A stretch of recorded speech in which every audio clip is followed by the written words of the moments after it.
Good evening, everybody. Welcome to another episode of Songwriting Simplified with me, Jonny Lipsham, minus Jonny Gybe. I'm sure everybody understands kind of why that is, but it is what it is, and hopefully normal service will be resumed next week, we hope. But yeah, that's kind of where things are at. So we're back here again. I hope everybody is doing well.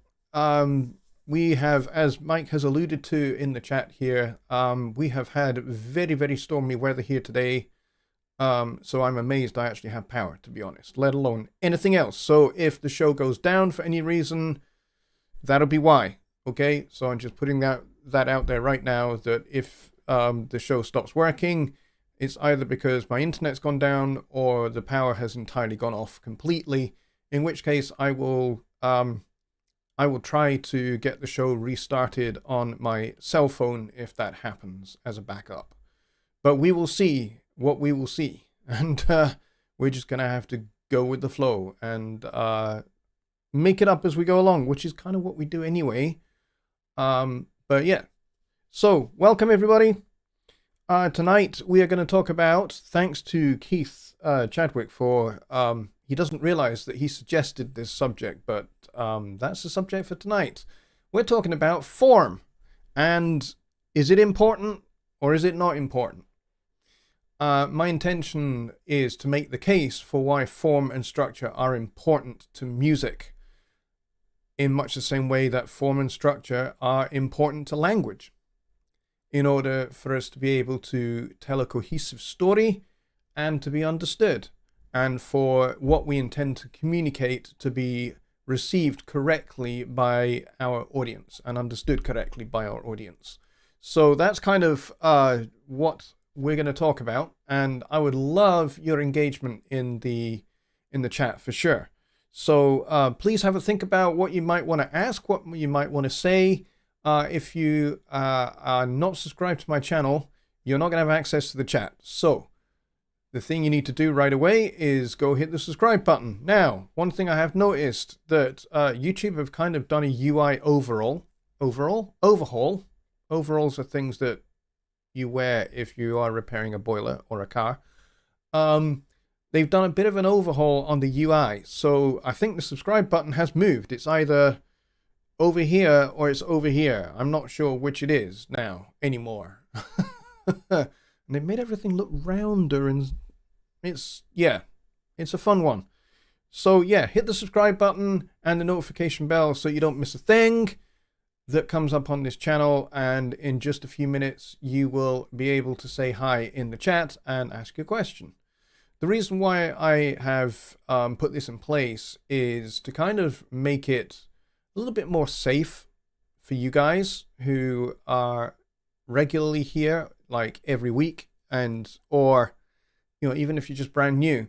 I want to make this a safe place where we're not going to get people of disrepute coming in, like we have had a few times in a few shows where we've had people coming in trying to advertise sex and porn and stuff like that. So this is kind of in an effort to kind of deal with that. Hopefully it's a short-term thing, and I'm not going to have to keep this kind of protecting the chat thing going for much longer. But anyway, after all of that preamble, we are going to go see who is here, and I think the person that wins the award for first in the door has got to be John Hawk this week. It is not Billy Morgan. He would normally be here first. But it looks like it was John first, and then Mike at Music to Motion talking about the fact that I put the show timing correctly, which I had. Sorry about that. And then Billy Morgan comes in, followed by Burlap Studio and Paparaptor Music. And you guys are talking amongst yourselves. And Tony Stringer is here as well. Dwayne is here. Keith is here as well. Talked about him. And John Edgar and Dave at Boston, New York is here as well. And the Anonymous Housewife. Hello to you, Anonymous Housewife. Hope you're doing well. Welcome to the show. You'll notice that all the people in blue that have the wee wrenches next to their name are my moderators. They will make sure that the chat stays on topic. Thank you guys for all that you do to do this.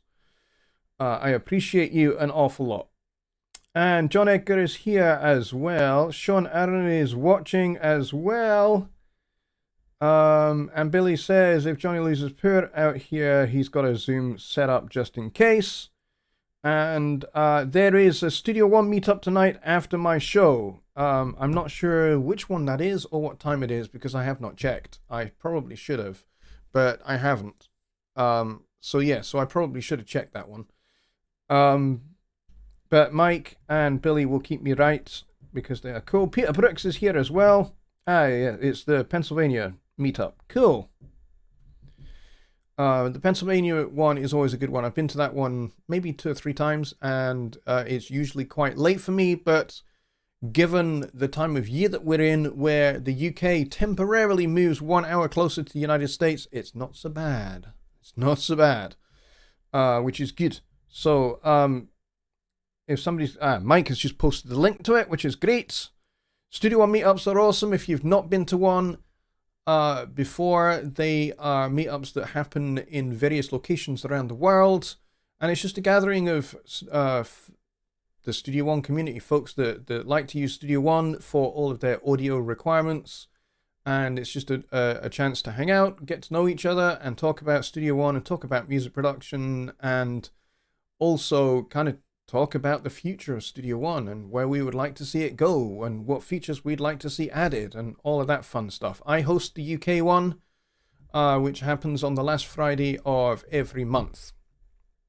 So, and the cool thing is, because they all happen on Zoom, doesn't matter where you are in the world, you can get yourself to one of these. I've been to the Pennsylvania one, I've been to the Louisiana one, I've been to Johnny Gibe's Illinois one, I've been to the Australia one, and there's another one that I've been to. Oh, I've been to the Canada West one as well as my own.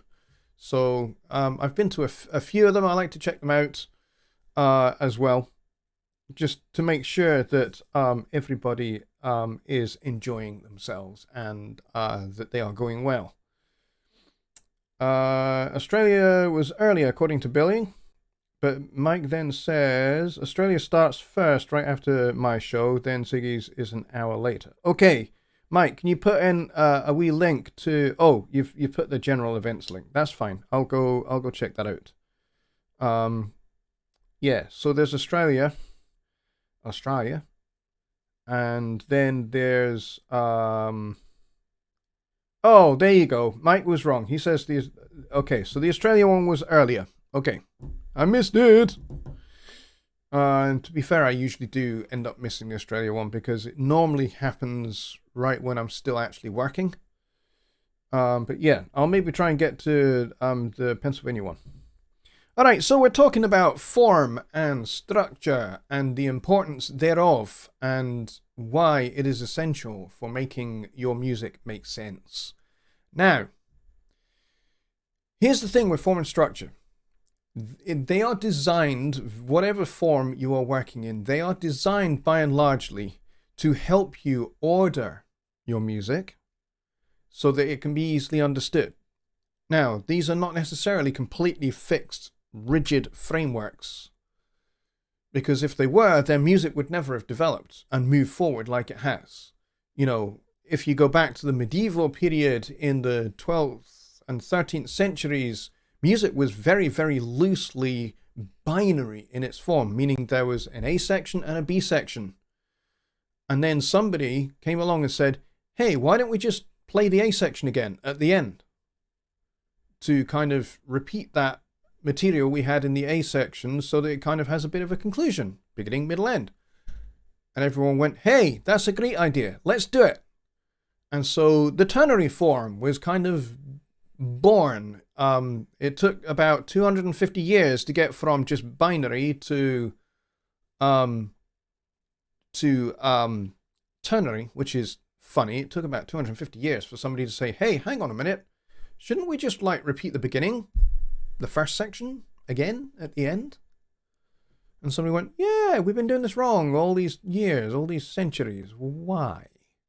Anyway, I mean, that's just one particular compositional form. There were lots of others. There was like madrigals and plain songs and chants and all kinds of other songs that have their own structures and forms.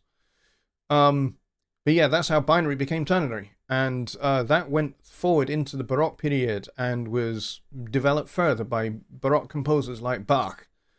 And later then Handel. Handel basically started moving this whole ternary thing into, hey, let's have a giant A and a giant B with a giant A at the end. And within this, each of these sections, there is an ABA. So it's like big A that has little a, little b, little a, and then big B that has little a, little b, little a. But it's a different A. It's a new A, it's a new B, and it's a new A. And then the C section is a repeat of the A section, maybe without repeats. So if the first A was repeated, then in the C section, the A section was never repeated. It would just be ABA rather than AABA. And of course, AABA became popular song form in the 1920s and 1930s, Tin Pan Alley. Songs like I Got Rhythm follow this AABA form where you have 8 bars of a melody over a set of simple 165 chord changes and then 365 chord changes. And then you go into a B section, which has a whole different set of chord changes and a different melody, and then it goes back to the A section again. And that's how kind of song forms were developed. So they're really important. Form and structure is really important. And of course, you've got giant compositional structures in the classical period as well, like sonata, rondo, minuet, symphony. Now, everybody, when you think symphony, everybody thinks this grand, massive scale work of several movements. Well, yeah, that is, but symphony is its own form within this gigantic work that may be 3 or 4 movements long. And it has essentially 3 sections. An exposition section where you exposit your musical themes, your thematic material, and then a development section where those thematic ideas are developed, extended, taken through different keys, and different modes. Maybe if it's a major piece, then the development section might make its way into the relative minor and then back to the dominant and then finally back to the tonic. And then you get the recapitulation, which is where thematic materials of A and B are combined together to form the last section, which basically brings those thematic ideas back to the listener's attention. And the listener goes, oh, I've heard that before. But when we heard it at the start, the trumpets were playing it. And now we've got French horns playing it with trumpets answering. That's kind of cool. And so that's how, and this is like first movement sonata form. And then, of course, each movement of the symphony has its own form. So the second movement tends to be a minuet and trio, which is kind of a ternary form movement. And then you would get a rondo, which is like an A, B, A, C, A, D, A, E, A, F, A. Basically, the A section just keeps coming round and round. And then you get into the other movements as well, like you maybe have minuet and trio. I think I mentioned that already. And then you'd have like a ternary piece, and then you'd have the big finale, the final movement, which sometimes would be in sonata form again. And that would be where you basically get to show off all of your compositional and orchestrational skills, basically. So really important to make sense of music and for the listener to be completely captivated by your work from start to finish. So form and structure is really, really important. Now, I think Keith's point was, when we're writing popular song, not to be kind of fixated on, I must have a verse that then is followed by a bridge, which then goes into a chorus. If you follow form and structure too rigidly, you can end up where your songs actually just begin to sound a little bit formulaic. Now, some might argue that formulaic music is what sells. And by and largely, you would be right. Formulaic music does sell.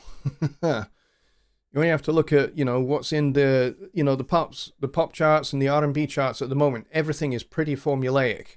Even the form of the song is extremely formulaic. And can be very, very prescriptive. And therefore can be a little bit mundane and a little bit boring to listen to, because your ears just like, yeah, I knew that was coming. Yeah, I knew that was coming. Yeah, I knew it was going to go there. I knew it was going to go to the relative minor in the bridge before it goes into the chorus back in the tonic again. Yeah, I knew it was going to do that. And I knew that there was going to be a guitar solo. And I knew that there was going to be a fade out at the end. Whoop-de-doo. Hurrah. Congratulations. So, the listener can become bored if everything is too predictable and too expected. It's kind of what happened at the end of the classical period. After Mozart had died, Mozart's death left a massive vacuum in what at the time would have been regarded as popular music. What we call classical music was not referred to as classical music back then. We call it that retrospectively. But originally, it was just music. It was popular music. So, you went to go see an orchestra. You went to go and see an opera because that was how you listened to and engaged with popular music. Mozart's death left a massive vacuum. Beethoven, who was for a very short time, arguably, possibly not at all, we're not really 100% sure, but Beethoven was very certainly inspired by Mozart's developments and contributions to taking music forward. But the big thing that Beethoven did was he kind of had a bit of a reaction to what was becoming formulaic, kind of squared edges, musical forms of classical music, and he extended the symphony. Mozart before him had extended the symphony into 4 movements, and made each one of these movements much bigger than they were in terms of compositional works in their own rights. Beethoven took it to the next level. He basically said, right, we're going to grow the orchestra from 80 players to 120, and we're going to expand the harmonic palette. So we're going to use lots more dissonance. We're going to use more chromatic harmony. We're going to go into keys that you would never expect, and so on and so forth. So it's all kind of a roundabout way for me to say form is really important in order for you to be able to develop your ideas in a way that your listener is going to be completely engaged with. This is why other media like television, films, they have a screenplay. They have a story, and the story is storyboarded, and that's developed into a screenplay, which is then developed into a script. There has to be a plot that makes sense in order for the story to progress, so that you can stay engaged with the characters. You can see how the characters interact, and then you can see how these characters will interact with each other if you throw something unexpected in, like a bomb going off, or somebody walking into where these characters are with a machine gun, or whatever it might be. And you drop this kind of unexpected thing in, this surprise.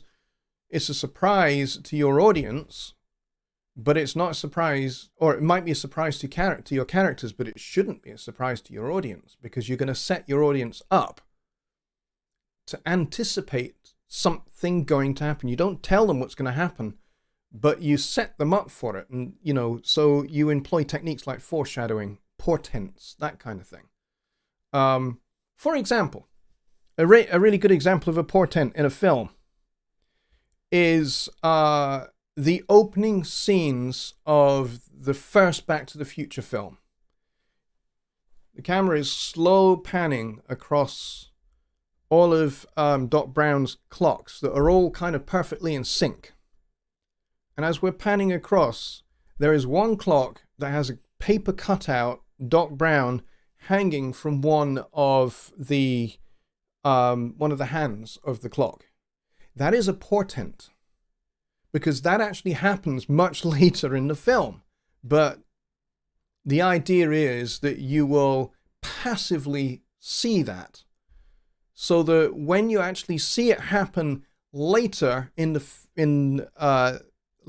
film, when you see Doc Brown actually hanging from the arm of the clock, it's not completely 100% a surprise to you, because you've been set up for it. If you listen to Alan Silvestri's score, you'll notice that there are little melodic ideas, and he uses thematic material to kind of set you up for that particular moment. Because at the beginning, there's no music at all in that opening scene. But later in the score, you find that there are things that are a little theme that sets you up for something that's going to happen later in the film. So this is why form is really, really important. That's my argument. Form is really important. All right, let's see what you guys are having to say about this. Mike says Australia starts first, right after JL's show, then Ziggy's Now, which he said he was wrong about. And then he says, most good songs tell a story. The verse builds up the story, and the chorus generally resolves or tells the result, in my mind. Yeah, that's not a bad way of looking at it. To me, the chorus of a song is the punchline of the song. It's the hook. It's which is why some songwriters refer to the chorus as the hook, because it's the big hook. Your song may have many, many other hooks, like a little horn section riff that accompanies the vocal or responds to the vocal, and you'll hear that and your ear will catch on to that. That's one little hook.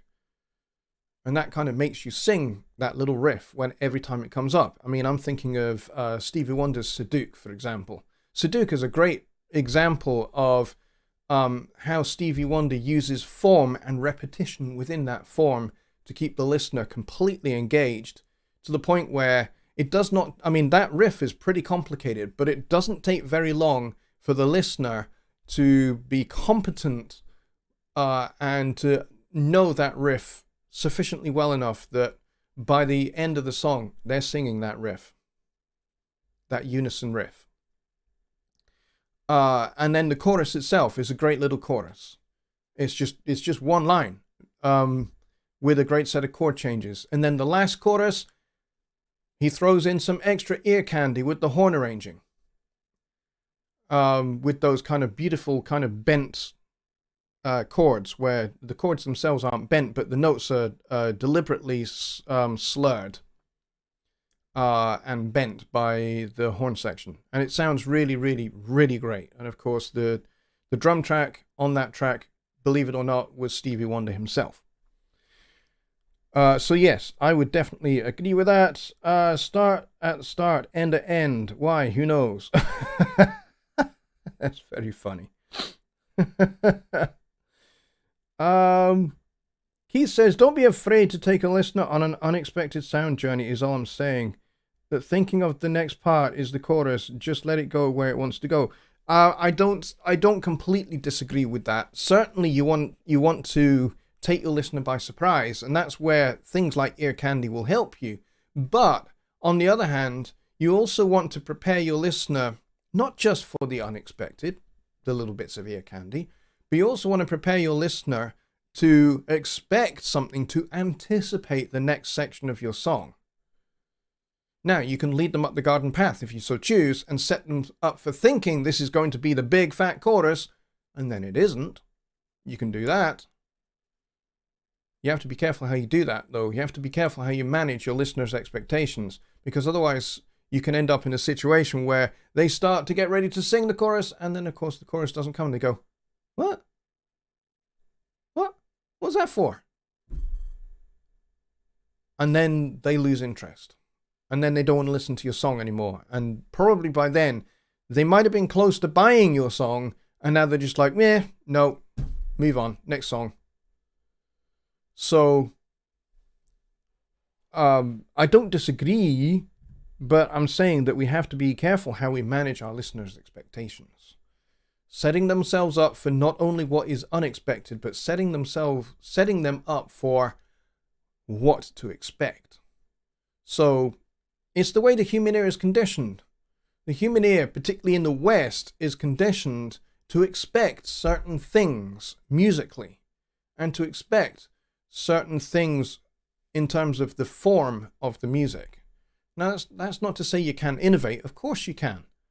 That's what I was arguing for earlier. Handel kind of developed a symphonic framework for symphonies. Mozart took that, ran with it, developed it, made it even more ordered, actually. The thing I like about Mozart's music is that Mozart, for as much as he had his feet very much planted in the here and now and what was current and on trend, he also had his ears and his mind a little bit in the future. Because listen to how he handles chromaticism. Mozart's music is surprisingly chromatic when you listen to other composers that he was contemporary with. There's lots of little passing chromatic tones. There's little tensions and resolutions that you don't expect.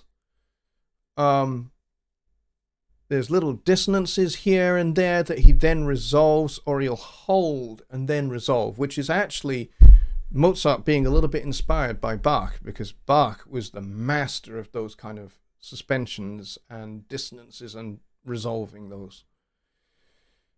John says, what would be some practical exercises a songwriter can put into practice when it comes to the study of form and its analysis? Listen to great songs. Listen to great and successful songs. Really, really good songs. And as you're listen to the, select a song, listen to it many, many times in a row. Don't just listen to it once. Listen to it 5, 6, maybe even 10 times in a row. Have a notepad. And on your notepad, the first thing you're going to listen for as you go through is the form. So you're going to start with big, broad brushstrokes. What is the form of this song? So you're going to go, okay, so this is the verse.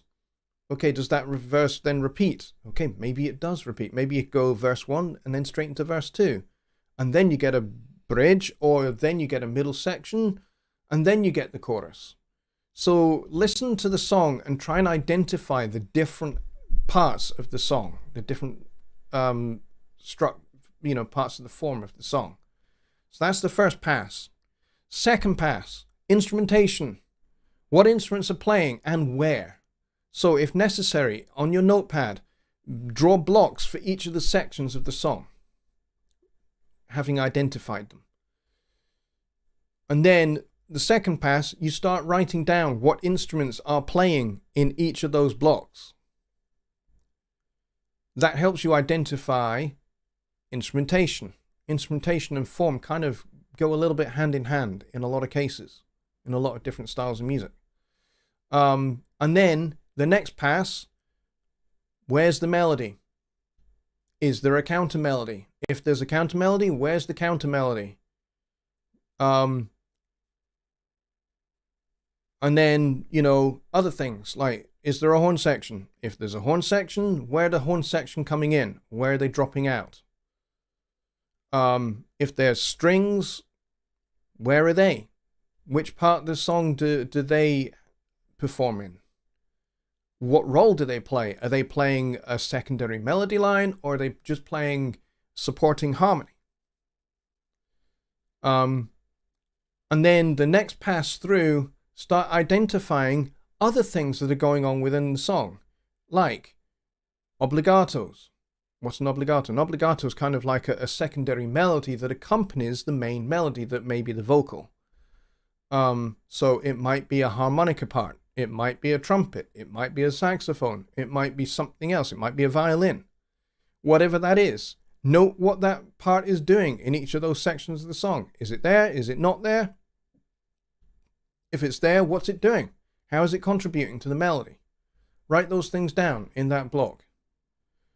And then by the time you've got maybe to the 10th pass, you should have a couple of sheets of paper with each block filled with information.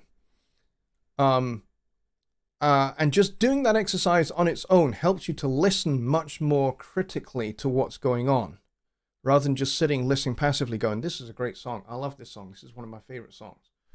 That's great, but it's not, that's kind of, you're just scratching the surface of the song. Okay, let's drill deeper. What is it about this song that makes it so great? What is it about this song that makes it so successful? What's the form of the song? What's the arrangement of the song? What's the orchestration, instrumentation of the song?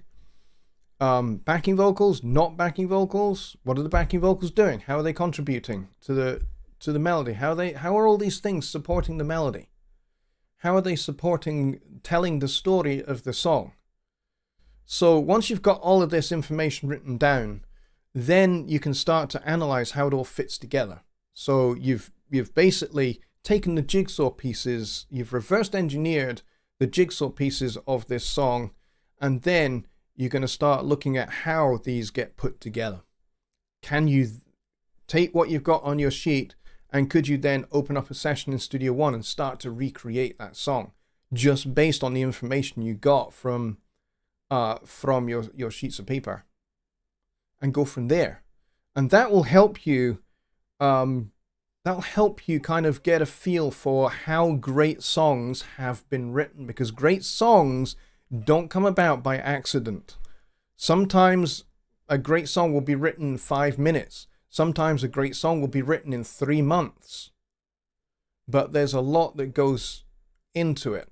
A song can come together really, really quickly. Dig Myself a Hole, when I wrote that in 2019, from the time I heard Boris Johnson say, I would rather dig myself a hole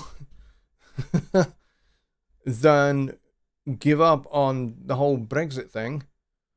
I think that's what it was referring to. But anyway, as soon as I heard him say that, from that point to opening a Studio One session and starting developing the song and working out the lyrical ideas based on things that Boris had said in that particular speech. I mean, because that's where the lyrics are culled from. That was me basically mocking Boris Johnson's speech. And I thought, wouldn't it be cool if I set this to a Chicago-style blues shuffle thing with some classic kind of horn motifs from the style? Why not? To me, it would be a great joke.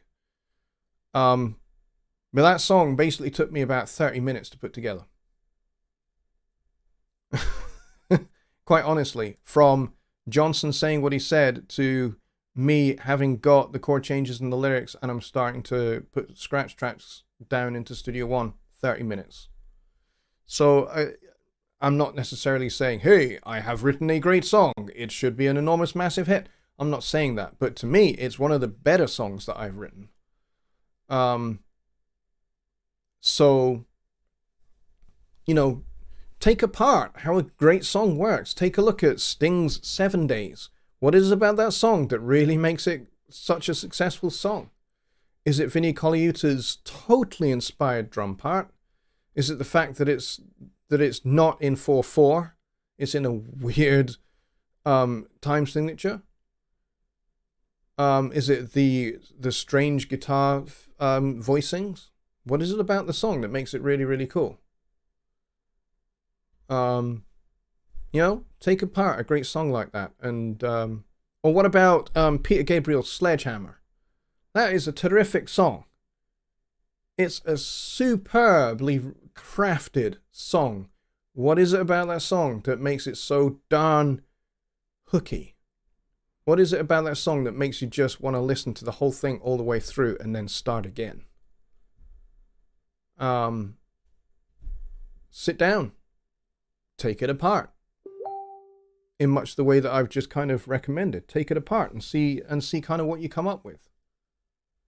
There's all sorts of really, really great things in that song, from the horn section motifs to Michael Brecker's Iwi solo at the end. What was the name of that U2 song? I have no idea. I have no idea. I can't remember. But yeah, that would be a good way to start thinking about form and structure, is by taking a look at a really, really great song and how that song is arranged, how that song is put together.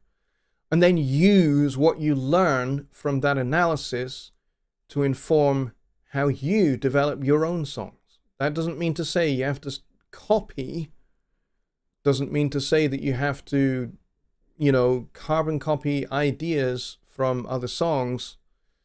I'm saying kind of use their framework, use their frame of reference, use some of the concepts that you find, that you learn from taking apart a great song and putting it back together again, which is essentially what I'm recommending. That's how I learned how to write songs, was I learned just by sitting down and listening over and over and over and over again, until I could figure out what was going on, why it was going on. And once I'd figured out what was going on and why, the next thing for me to do was, how do I do that myself? So that's kind of the third aspect to it. Do your analysis, and then apply your analysis to your own work in whatever genre that is that you work in.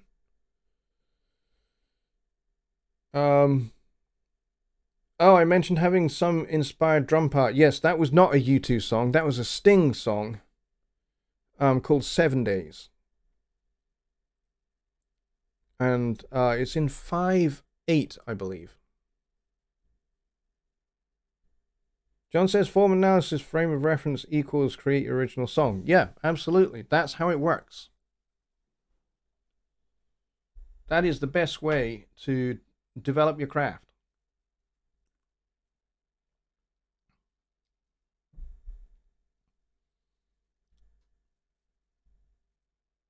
So, yeah, I mean,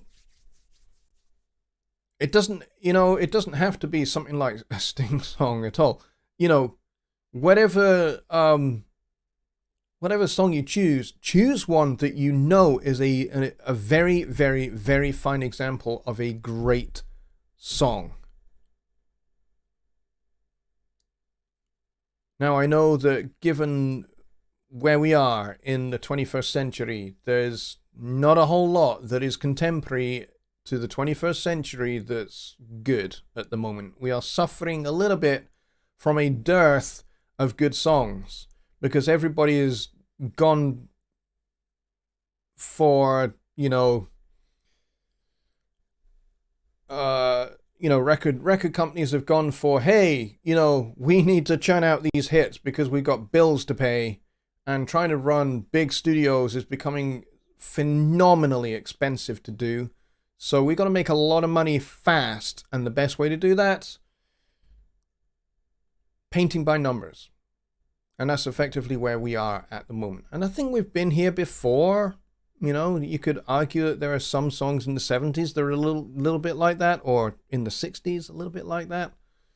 Kind of painting by numbers has been around for forever when it comes to music. Try and avoid those ones. Go for something that is a truly outstanding song, not just in terms of its success and the number of records it sold, but, number of records that it sold is a fairly good indicator that it's a good song. But, even if the example you choose is a song that you personally think is a great song, might not have been particularly successful, but if you personally think it's a great song and that song captivates you, take it apart. Take it apart. Look at how it works. Look at what it is that makes that song grab your attention so much, and go from there, and then start to apply what you learn to your own work from what you learned from this particular song example. And you can do this with several songs. In fact, I would suggest you do this with several songs that are in different genres. So don't just stick to, heavy metal. Don't just stick to R&B. Don't just stick to country. Don't just stick to middle of the road adult contemporary rock. Find something else. Find something that is Afro-Cuban. Find something that's maybe jazz. Take your pick. But, find examples in different genres that really, really are outstanding examples of a great song. And you can go from there. DJ Vu says, what do you think about using off-scale sounds if they sound good and complement the emotional expression perfectly? Well, as a jazz musician, I'm using those kind of outside sounds all the time. And musicians have done this for centuries. Not just in jazz, but in other forms of music. I mean, I referred to Mozart and the way he handled dissonance and chromaticism. Well, what is chromaticism? Chromaticism is essentially taking notes that do not belong to the key that you are in, and appropriating them, making use of them. So, for example, if I'm playing a C major chord, and I decide I'm going to do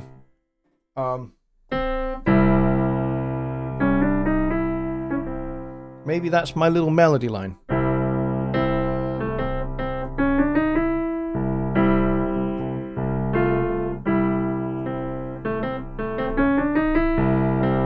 Now, there's a whole bunch of notes there that don't belong. The C sharp and the D sharp, those definitely do not belong in the key of C major. But notice, my target is the E, which is the third of the chord. So that resolves. So I'm starting from a point of resolution, and then chromatically rising to another resolution point. But these notes don't fit. Now, it would be weird if I kind of stopped on this note here, the D sharp.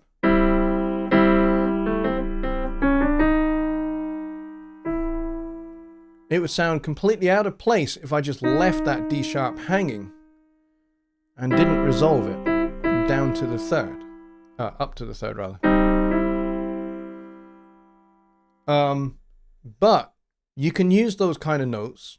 You just have to find ways to resolve them. Now, when you're playing jazz music, there's a little bit more license for using some of those outside notes that don't belong. But again, the best way to make them make sense and have some effect and have some meaning is make sure that you are resolving them ultimately, even if you keep that resolution in suspension for quite a while before you finally resolve it. When I'm improvising, I do that a lot. It's one of my favorite little techniques, is to kind of go really, really, really chromatic, really, really, really distant, and then resolve back to something that is a little bit more consonant musically, that fits within the style. I like doing that a lot. So, for example, I will, if the band that I'm working with are just playing on a C7 chord and they're just vamping away on that, rather than just playing on a C blues scale, which I could do this forever.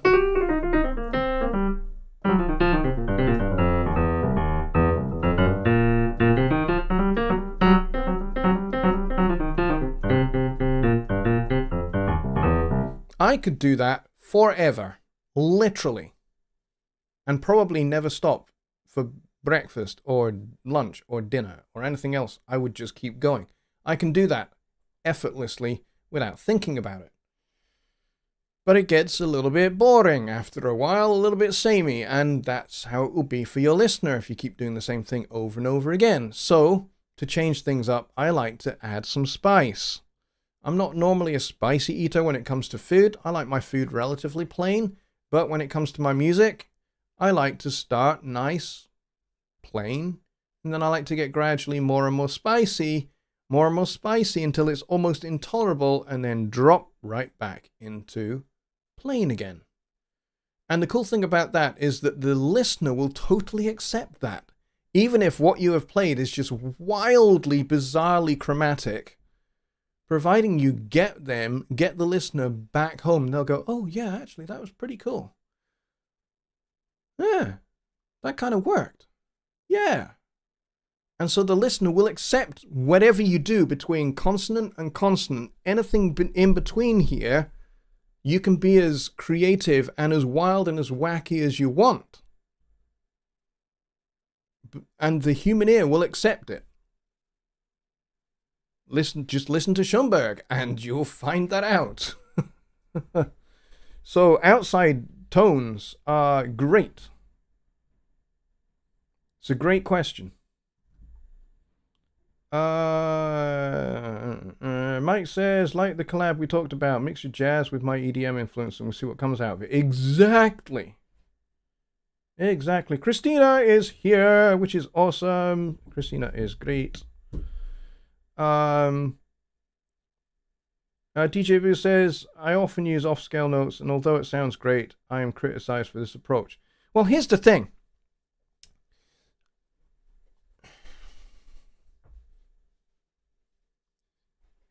Right? Go back in history to 1943, maybe 1942, 1943. There was a young alto saxophone player called Charlie Parker. And he, with his very, very good friend, trumpet player Dizzy Gillespie, were busy inventing an entirely new form of jazz that never existed before. They played in big bands where they played swing music. That's what they did professionally. That was their day job. They played in big bands playing swing music that, you know, relatively well-off middle-class people could go to a club and dance to. And it was all nice and sweet and maybe a tiny bit saccharine. And Charlie Parker and Dizzy Gillespie, in their off time, were playing at after-hours clubs, kind of illegal after-hours clubs, like Minton's Playhouse, which, by the way, Minton's Playhouse is still there in its original building. It's one of the few jazz clubs from the 1940s that's still in its original building and still working, as far as I'm aware. But at Minton's Playhouse, they would jam, and they developed an entirely new form of music that had a lot of chromaticism, a lot of those outside notes. Charlie Parker was famous for using those outside notes. Now, a trumpet player by the name of Louis Armstrong. Everybody should know Louis Armstrong. You know, he had massive pop hits with What a Wonderful World and We Have All the Time in the World, which was a song for a Bond film. But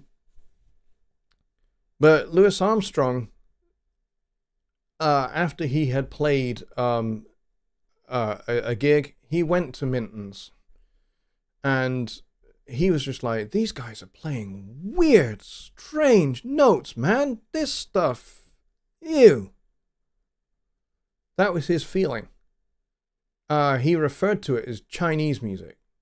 Maybe slightly racist, but what he was basically trying to say is, this is weird. This is not, you know, Western American jazz music. This is something else.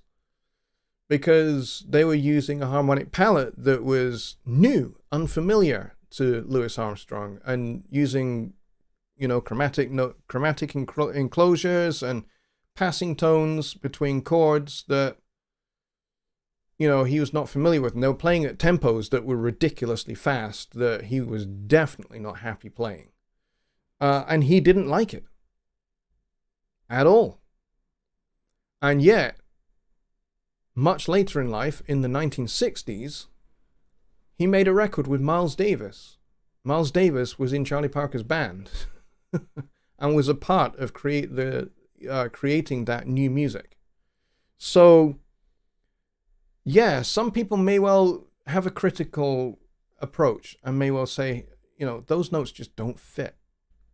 Your challenge as a musician is to make those notes fit. So even if they sound wrong, and this is the challenge for all jazz musicians in particular, anyone that plays improvisational music, whether it's jazz or blues or anything else, if you play improvisational music, here's your challenge. Your challenge when you're improvising is to make wrong notes, mistakes, sound right. And that was one of the things that Charlie Parker and then later John Coltrane were particularly brilliant at. They could make a note that shouldn't fit by what they play after it. There's a very, very cool story that Herbie Hancock, Miles Davis's piano player, tells. And they were playing a gig in Germany. And Miles was improvising on the changes to this particular song. And somehow Herbie had got himself lost in the chord changes. And he played a chord, inexplicably, he even said, I have no idea how I played this chord. It was just wrong. It was the wrong chord. It didn't fit anything. And his immediate reaction was to recoil in horror at what he had just played because it didn't fit anything that was going on. Miles didn't see it that way. Miles heard the chord as an event. It was just a musical event that happened. Miles decided to play some of those notes that he heard from the chord, the wrong chord, that Herbie had played. He picked out some of those notes and made Herbie's chord right, even though probably contextually it wasn't. I mean, it's the equivalent of when somebody is, you're meant to be playing. It's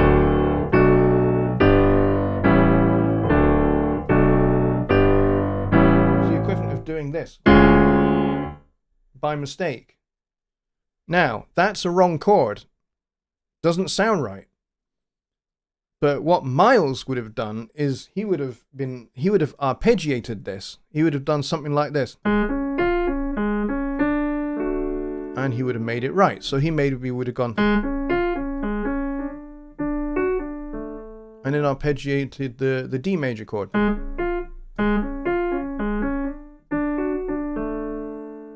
Made the wrong chord right. He just made it into a tension. And that's the way Miles saw it. And after the gig was over, Herbie went to Miles and said, hey, Miles, man, I messed up. I messed up on that tune, man. I played totally the wrong chord. I'm sorry.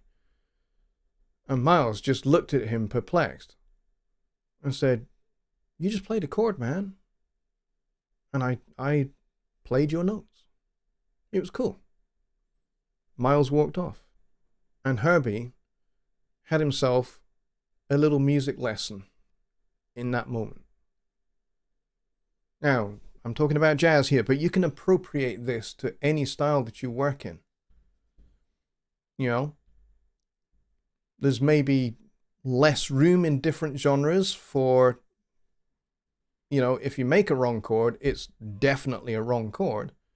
But there's always a way that you can make it fit, because there's always notes that are around it that you can use as an access to get to the right notes. And that's what Miles did. So you can do that in any style of music. I've heard it done, actually. I've heard it done by a very, very famous guitar player who absolutely messed up the beginning of his guitar solo. Totally messed it up. He started a fret too high. Now here's the thing. He played some passing notes that got his hand back into the correct position. And it worked. It sounded a little bit kind of dissonant for a minute, and then it went back. And it was fine.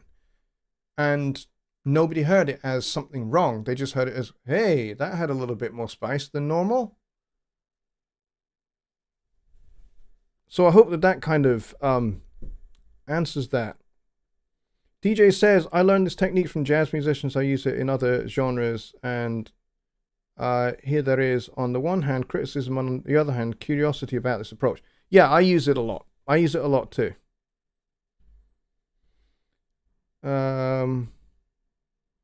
Yeah, Pat Metheny is probably one of the most lyrical improvisers you'll ever get to hear. If you ever get to hear him play with Antonio Sanchez on drums and Christian McBride on bass, I've been to see that little trio many times.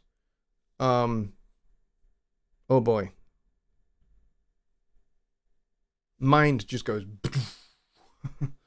because Pat will tell a story with his improvisation. It's not just about the chops. It kind of is about the chops, and his dexterity and his skill.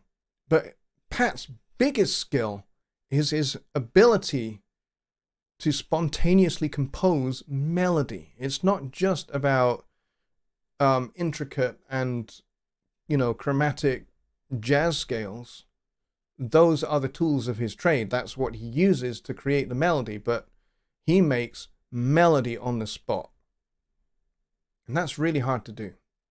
Anybody can improvise on pentatonic scales. Anybody can do that. Ask any guitar player to improvise on an E pentatonic scale, and they will grin broadly and they will feel utter confidence flow through them as they whittle up and down the neck, playing those pentatonic scales.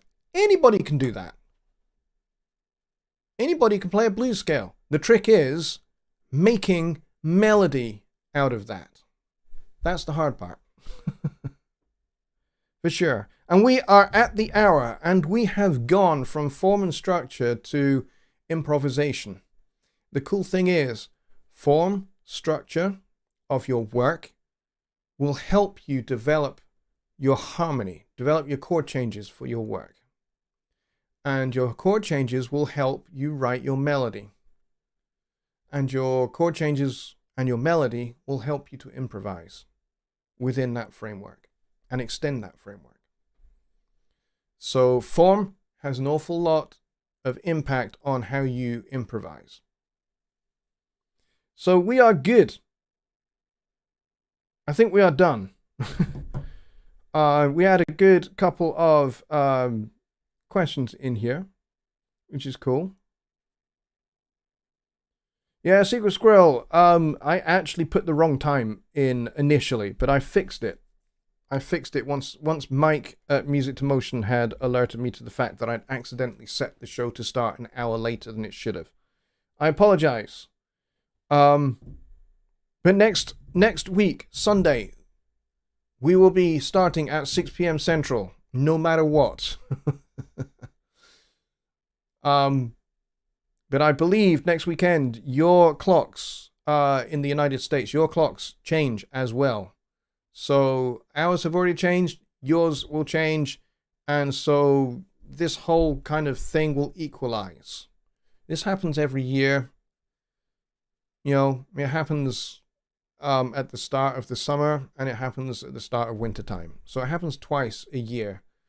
Most of the time I remember to adjust for it. This winter I have not very successfully adjusted for it. But going forward, your assumption is always that my show will start at 6 p.m. Central Time, regardless. Because that's when it's supposed to.